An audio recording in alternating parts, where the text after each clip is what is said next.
Hi guys, আজকে আমাদের বাসায় আমার 2 কাজিন চলে আসছে বেড়াতে।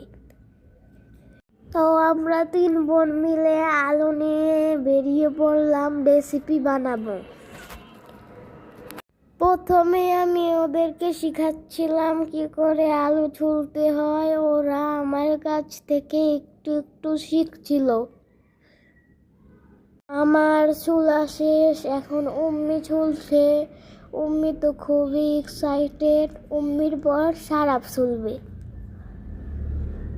উম্মি ছুলাচ্ছে আর সারাপ অস্থির হয়ে যাচ্ছে, কখন উম্মি শেষ হবে আর কখন সারাপ ছুলবে।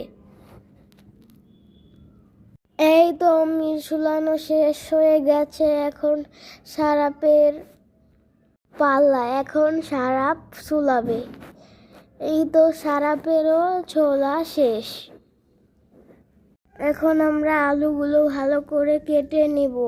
আমার আলু আমি কেটে ফেলেছি, এখন উম্মি এবং সারাপ কাটছে। এই রেসিপিটা আপনারা পরবর্তী ভিডিওতে দেখতে পাবেন। সবাইকে আল্লাহ হাফেজ।